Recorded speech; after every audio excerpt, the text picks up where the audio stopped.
Doctor Mohammad ইউনূসের টেকনিকের কাছে সারা বিশ্ব হেরে যেতে বাধ্য।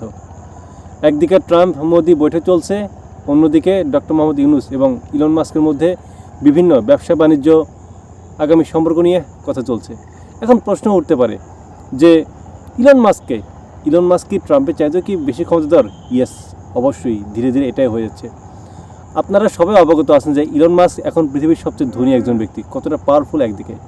এবং আপনারা ইতিমধ্যে এটাও জানেন যে এই নির্বাচনে ট্রাম্পকে জেতাতে ইলন মাস্ক যথেষ্ট পরিমাণ অর্থ খরচ করছে এবং ইলন মাস্ক ট্রাম্পের একদম ডান অথবা বাম যে হাতে বলেন না কেন খুবই ঘনিষ্ঠ, অর্থাৎ একে অপরের পরিপূরক। এখন আপনারা দেখবেন যে ট্রাম্প যখন ক্ষমতা চলে গেছে তার কাছে সবসময় একজন ব্যক্তিকে সবসময় পাবেন, সেটা হচ্ছে ইলন মাস্ক। এখন ট্রাম্প এক ভয়ের মধ্যে আছে যে ইলন মাস্ক না জানি ট্রাম্পের চাইতেও খুব বেশি পাওয়ারফুল হয়। আপনারা সবাই অবগত এটাও আছেন যে এখন যে কোনো ভার্চুয়াল মিটিংয়ে বা যে কোনো ধরনের মিটিংয়ে ডোনাল্ড ট্রাম্প যখন বক্তব্য দেয় তার পাশে কিন্তু ইলন মাস্ক থাকে। এবং আজকে আমি দেখলাম যে ইলন মাস্ক সরাসরি কথা বলতেছে সাংবাদিকতার সাথে এবং ট্রাম্প চুপ করে বসে আছে এবং তার মুখ চোখ দেখে মনে হচ্ছে সে খুব রাগান্বিত বা মনে হচ্ছে একটা ভয়ের মধ্যে স্তম্ভিত যে আচ্ছা সে কী করবে। সে আমেরিকাটা প্রেসিডেন্ট অথচ সে কথা বলতে পারতেছে না, তার কথা বলার কোনো স্কোপ নেই। কিন্তু ইলন মাস্ক তার ছোট একটা বাচ্চাকে তার কোলে তুলে হাসতে হাসতে কথাবার্তা বলতেছে এবং একপাশে ডোনাল্ড ট্রাম্প একদম মুখ চুমান শুধু এদিক ওদিক করতেছে। মানে কি একটা অবস্থা। তার মানে আপনি যদি ইলন মাস্ককে যদি ম্যানেজ করতে পারেন তাহলে মনে করতে হবে যে আপনি ট্রাম্প প্রশাসনকে পুরোপুরি ম্যানেজ করতে পারেন। কারণ ইলন মাস্ক যেটা বলবে ট্রাম্প শুনতে বাধ্য, আবার ট্রাম্প যেটা বলবে অবশ্যই ইলন মাস্ক, অর্থাৎ দুইটা জিনিস হচ্ছে একে অপরের সাথে খুব ভালো একটা সম্পর্ক, খুব দোস্ত। এখন মোদি তো বাংলাদেশের শত্রু, মোদি তো এটা তো ওপেনলি আমরা সবাই জানি। মোদি সবসময় চাচ্ছে যে বাংলাদেশের উপর একটা মৌলবাদী একটা ট্যাগ দিয়ে ডক্টর মোহাম্মদ ইউনূসের উপর একটা স্যাংশন দিয়ে এই সরকারকে অবৈধ ঘোষণা দিয়ে ট্রাম্প কিছু বলুক। কিন্তু ট্রাম্প তো অলরেডি বলেই দিয়েছে যে আমার বাংলাদেশকে নিয়ে বলার কোনো কিছু নেই, এটা আমি মোদির হাতে এটা ছেড়ে দিচ্ছি, অর্থাৎ পুরোপুরি মোদির হাতে। কারণ ট্রাম্প সরকার এটাও জানে যে ভারত বাংলাদেশকে নিয়ে অনেক আগে থেকে পরিকল্পনা করতেছে, যে বাংলাদেশ নিয়ে আসলে ট্রাম্পের কোনো চিন্তা ভাবনা নেই। কারণ ট্রাম্পের দরকার ব্যবসা বাণিজ্য, ব্যবসা যেদিকে সেদিকে, স্বার্থ যেদিকে ট্রাম্প যেদিকে, মোদিকে এখন আর কেউ পাত্তা দেয় না। ভাবা যায় এই আওয়ামী লীগেরা তাদের নতুন বাপ ট্রাম্পকে বানিয়েছিল, তারা ভেবেছিল যে ট্রাম্প ক্ষমতায় এসে প্রথমেই ডক্টর মোহাম্মদ ইউনূসের উপর স্যাংশন দেবে, এই সরকারকে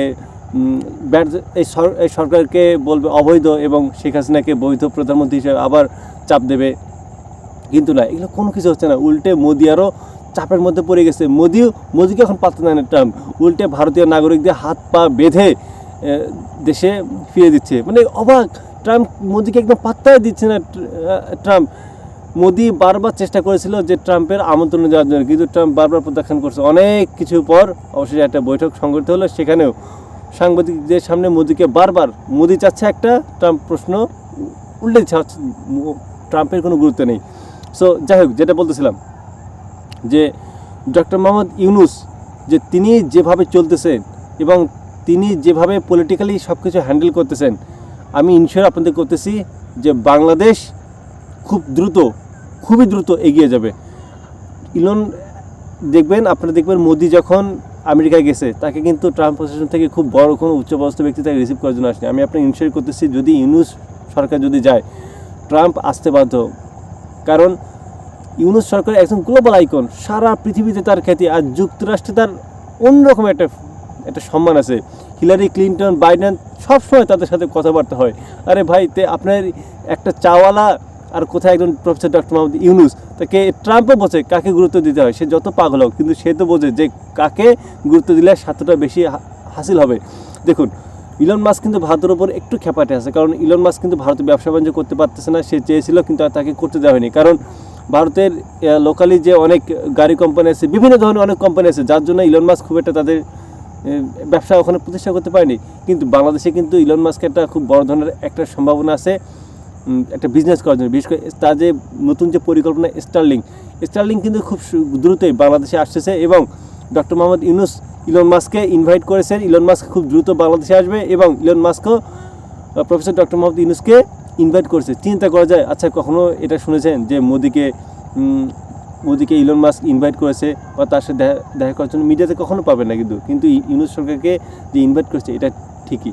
আপনাকে বুঝতে হবে যে প্রফেসর ডক্টর মোহাম্মদ ইউনূসকে বাংলাদেশের মানুষ আমরা তাকে সম্মান দিতে চাই না, বা তার সাথে আচরণগুলো কেমন করতে হয়, একটা মানুষকে গুরুত্ব কীভাবে দিতে হয় আমরা জানি, কিন্তু বিদেশিরা ঠিকই জানে, এই জন্য বিদেশিরা খুব এগিয়ে। যাই হোক, এই জন্য আপনাদেরকে বারবার বলতেছি যে যদি বাংলাদেশে অগ্রগতি চান, এই ইউনূস সরকারকে রাখতে হবে আমাদের, দেশের প্রয়োজনে, আমাদের স্বার্থের জন্য হলেও আমাদের রাখতে হবে।